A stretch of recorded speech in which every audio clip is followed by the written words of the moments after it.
You ever watch a bully think they're untouchable until the quiet one decides he's had enough? That's what happened in Meadowbrook Estates, a small town. Quiet streets, perfect lawns, and an HOA president named Darlene Pritchett, who thought the rules didn't apply to her. But she made one mistake. She picked a fight with the wrong man. I wasn't looking for a war. All I wanted was peace. My name's Garrett Sullivan, retired civil engineer. My grandfather built a small stone bridge behind my property in 1943. The kind of bridge that belonged in old postcards framed by oak trees and a creek that sang when it rained. For 80 years it stood solid, never failed once, but to Darlene it was an eyesore, non-compliant, and unsafe. Those were her words in the letter that started it all. April morning, 6:04 a.m. I woke to the sound of diesel engines. Thought it was the county, maybe maintenance. But when I stepped outside, I saw it. A bulldozer crawling toward my creek like a yellow beast. Behind it, Darlene, wearing a blazer and a smile sharp enough to cut glass, her HOA badge glinting in the sun. "Morning, Garrett," she said, like we were neighbors chatting about the weather. I asked what she was doing. She said, "Removing an illegal structure." "You'll thank us later." "Illegal? My bridge?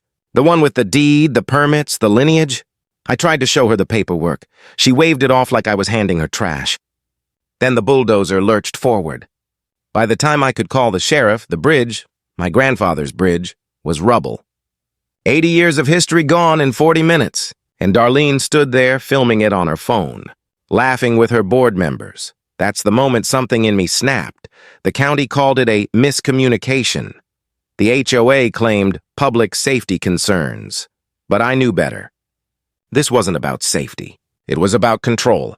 2 days later, Darlene went online. Meadowbrook's Facebook group, 800 members strong.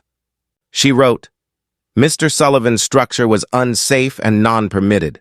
HOA acted responsibly. Some residents may find change uncomfortable, but progress requires courage." Courage? Destroying a man's property without permission was courage? The post blew up. Half the comments defended her. The other half called her a tyrant. By the end of the week, I'd been written up for 6 violations. My porch light too bright, my mailbox non-standard, even my bird feeder attracting wildlife. No kidding, Darlene. "It's called nature," I could have yelled, could have sued immediately. But I'm an engineer. We don't react, we calculate. I started digging. Permits, deeds, maps, easements. I found everything. My grandfather's original bridge plans, the 1952 property deed, the one that clearly said I owned Old Mill Road, the same private road Meadowbrook used for emergency access. That's when I realized. She'd made a mistake much bigger than she knew. For the next 8 weeks, I built my case like I was building another bridge, piece by piece. Photos, timestamps, witness statements, even drone footage from my neighbor Kent, who caught the demolition on camera. Meanwhile, Darlene doubled down. Sent code enforcement to my house weekly. Anonymous complaints started piling up. One night at 2:30 a.m., I caught 2 men cutting trees near my property line. When I shouted, they ran, but not before I got their truck's license plate. Sheriff traced it to a Marcus Pritchett, Darlene's son. That's when the story stopped being a neighborhood dispute. It became a scandal. I contacted Andrea, a local reporter who'd once been burned by the HOA herself. She started digging too, into payments, vendor contracts, kickbacks. Within 2 weeks, she found proof. Invoices inflated, signatures forged, even referral money flowing straight to Darlene's family. Andrea wanted to publish, but I told her to wait until the audit and mediation hit the same week. By Thursday, the storm broke. Andrea's article went live at 10 a.m. By noon, the Meadowbrook Facebook group was melting down. Residents demanding Darlene's resignation, threatening lawsuits. The district attorney's office suddenly interested. Darlene, silent, no statement, no defense. Office voicemail full. Social media dark. That night, Kent texted me. Emergency HOA meeting. Board voting on Darlene's removal. FYI, I didn't attend. Not my place, but he sent updates anyway. 70 residents packed the room. Darlene tried defending herself, said the payments were standard practice, that previous boards approved them. Nobody bought it. The board voted 4-1 to remove her as president, effective immediately. Then residents voted to suspend her membership pending a full audit. As she walked out, people shouted, "It's over!" I sat on my porch reading those texts, the air thick with that heavy electric smell before rain. The creek below was running high, louder than usual. Somewhere in the distance, a dog barked at nothing. My phone rang. "Lyle, did you see?" "She's finished." They're talking criminal charges. But I didn't feel victory. Winning wasn't about destroying Darlene. It was about rebuilding what she'd taken. That's when I called Mitch, my lawyer, old friend, the kind of man who doesn't bluff. "Mediation's Friday," I told him.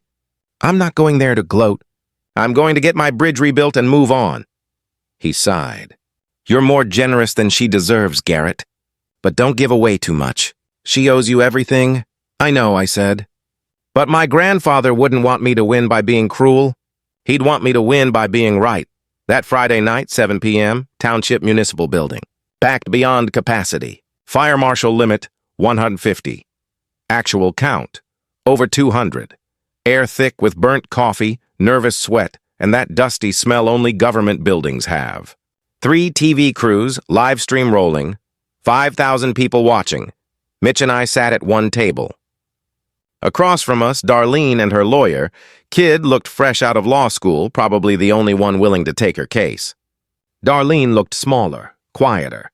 No perfect hair, no monogrammed folders, no Tesla keys, just someone who'd run out of road. Supervisor Chen called the meeting to order.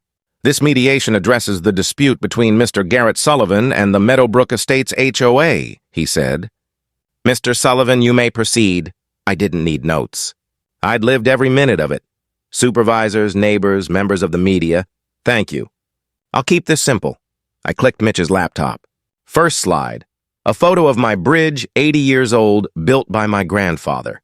Next slide. April 16th, 6:04 a.m. Bulldozer mid-demolition. Darlene in the background, smiling. The room went dead silent except for camera shutters. Then came screenshots. Darlene's Facebook post calling me unstable. Code enforcement citations stacked like threats. And finally, the chainsaw video. Men cutting trees in the dark. Truck traced to her son. Murmurs rippled through the crowd. I paused. "I haven't pressed charges. I'm not here for revenge. I'm here for justice." Then I dropped the part that changed everything. I discovered that I own Old Mill Road, the private road that Meadowbrook uses for emergency access. Their utility easement expired 14 months ago due to a clerical error. They've been operating illegally. The room froze. "I could close that road tomorrow," I continued. "I could terminate utilities within 30 days, legally.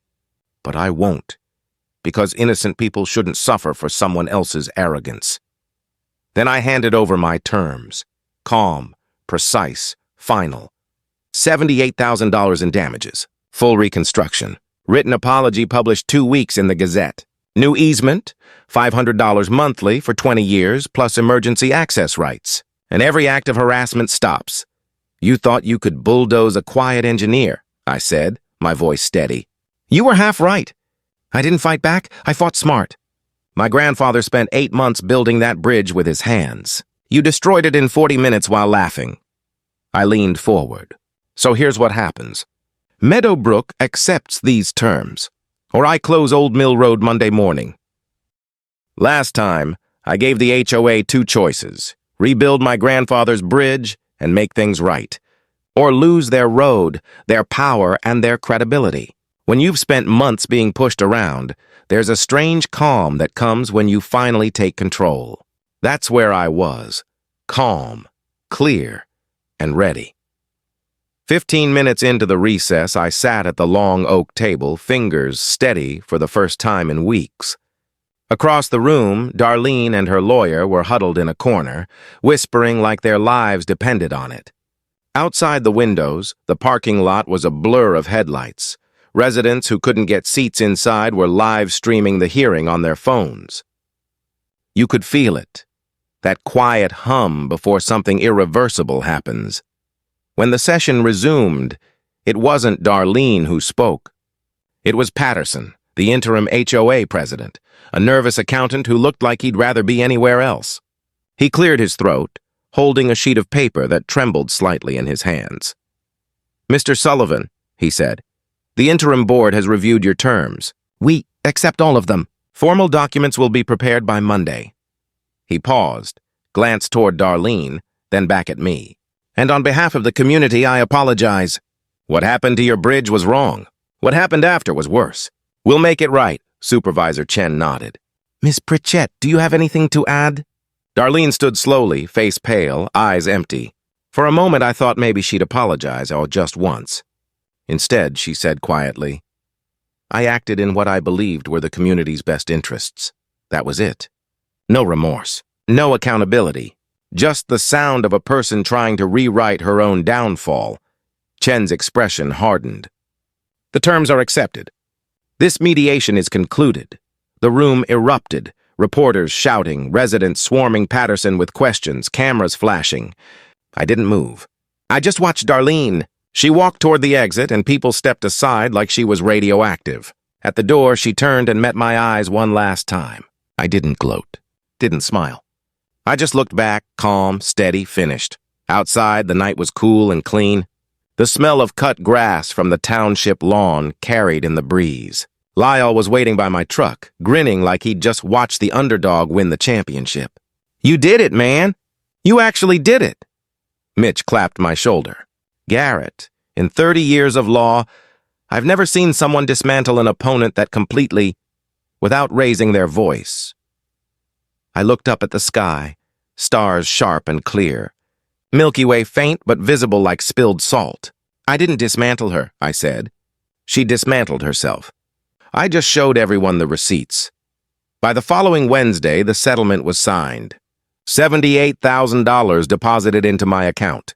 Formal apology printed in the Township Gazette for 2 weeks. Half-page, stiff, legal, and impersonal. Darlene's name was nowhere on it, but everyone knew. Someone taped a copy of it to the Meadowbrook entrance sign. It stayed there for 3 days before anyone dared take it down.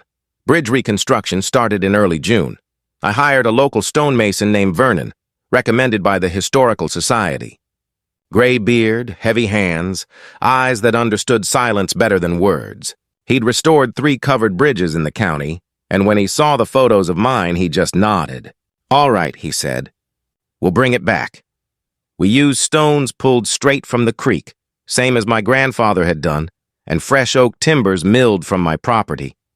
The design matched the original 1943 plans, but Vernon updated the structure to meet modern safety standards. The cost came in under budget, $118,000 total. Vernon smiled when I asked why. "Some jobs ain't about money," he said. "This one's about making something right." That summer, I organized a community stone setting day, open to anyone who wanted to help. I expected 20 people. 67 showed up. Families, retirees, even a few Meadowbrook residents, people who'd voted for Darlene once, now wanting to be part of fixing what she broke. Kids painted small decorative stones for the walkway. One little girl, maybe 7, tugged on my sleeve and asked, "Why is this bridge so important?" I told her, "Because my grandfather built it so people could help each other. That's what bridges are for." She nodded like it made perfect sense, then ran off to paint flowers on her rock. We worked from morning till late afternoon, breaking only when someone started a potluck lunch on my lawn, fried chicken, potato salad, and pies that disappeared faster than we could count. It didn't feel like a construction site. It felt like a community rediscovering itself. By September, the bridge was finished. We held a small dedication ceremony. A limestone plaque by the entrance read, "Sullivan Bridge, built 1943 by William Pop Sullivan, rebuilt 2025 by the community." The crowd was small but full of heart. Neighbors, township officials, even a few journalists who'd followed the story. My daughter flew in from Oregon with my grandkids. The youngest, 5 years old, ran across the bridge laughing, her sneakers echoing on the oak planks. That sound, her laughter mixing with the creek below, was the sound of peace. When it was my turn to speak, I kept it simple. "My grandfather used to say a bridge connects people. This one almost divided us, but in the end it brought us back together." That's what he would have wanted. Applause rolled through the crowd, But I wasn't thinking about victory anymore. I was thinking about legacy, the kind you build stone by stone, choice by choice. In the weeks that followed, the bridge became more than just a rebuilt landmark. It became a symbol. The county even added it to the local heritage registry. Tourists stopped to take photos. School groups came for field trips. And out of that moment, I started something new.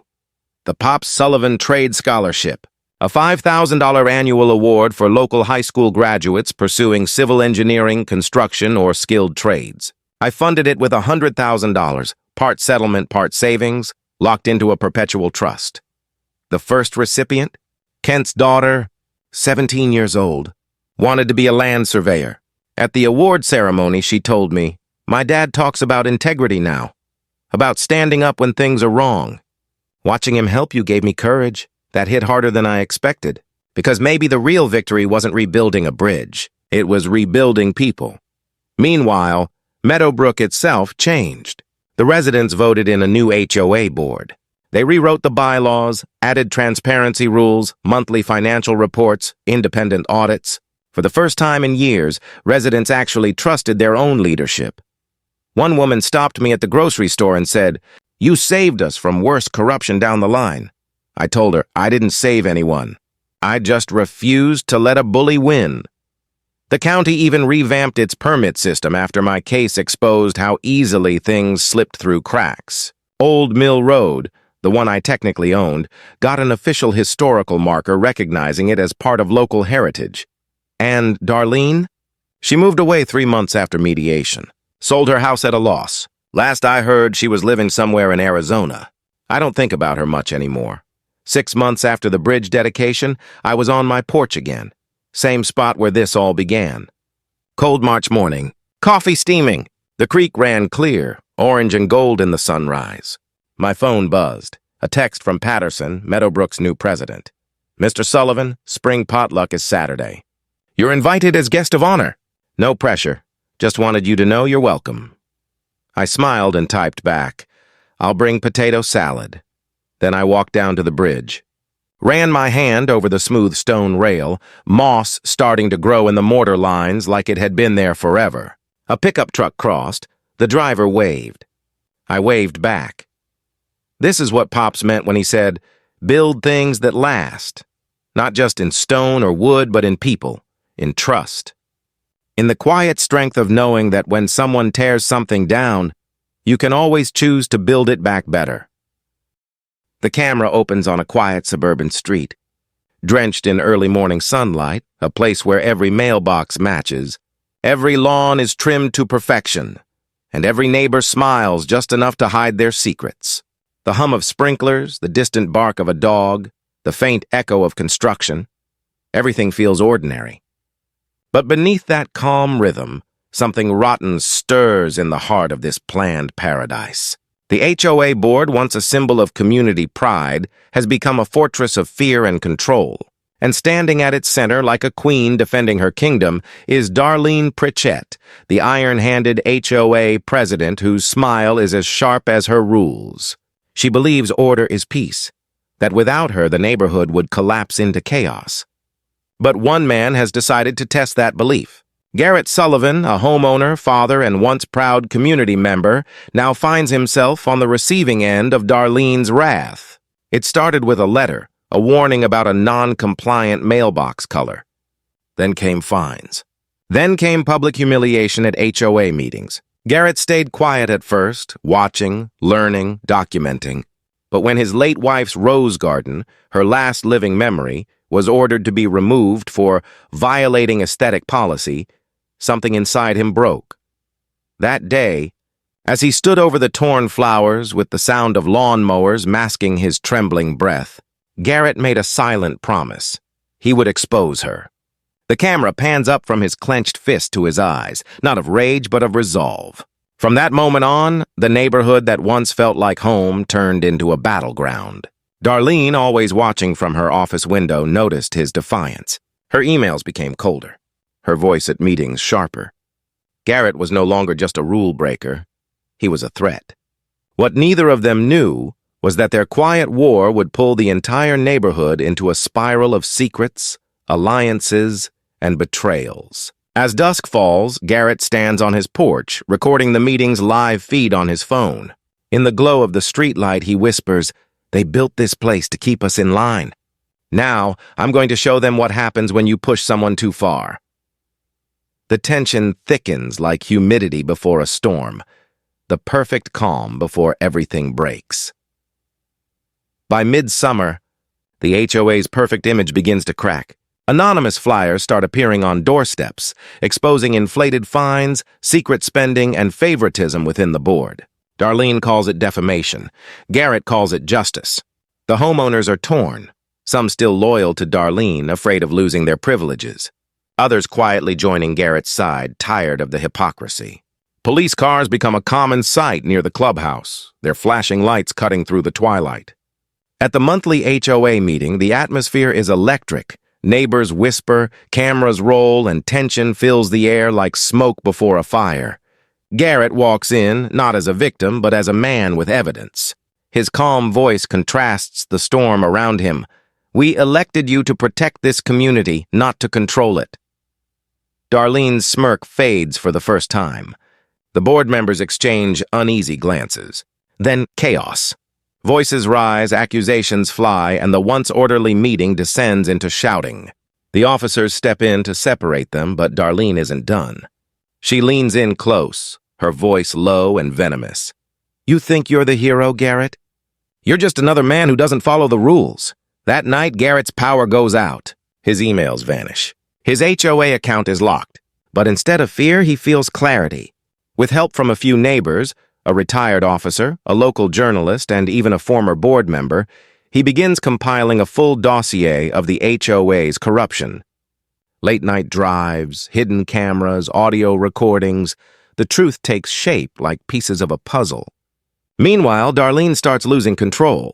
Her carefully curated world begins to crumble as whispers spread and support fades. One evening, she stands in her office surrounded by shredded complaint forms, her reflection fractured across the glass. "They don't understand," she mutters. "Without me, this place falls apart." But the audience sees the truth. It's not about community. It's about power. When the next board election is announced, Garrett's name appears on the ballot.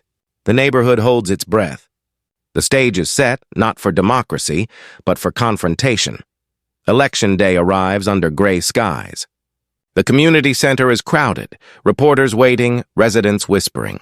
Garrett stands by the door, calm but focused, while Darlene gives her final speech from the stage.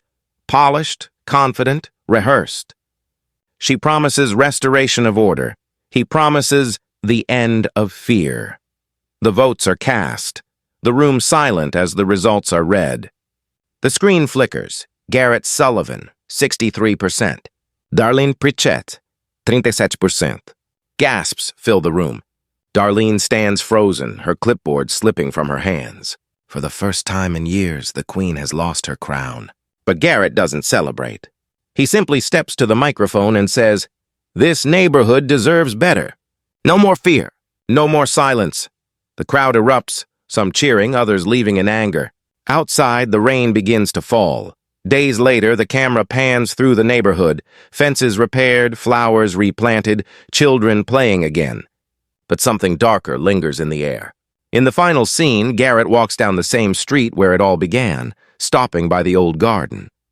He kneels, planting a single rose, a quiet tribute to what was lost and what was reclaimed.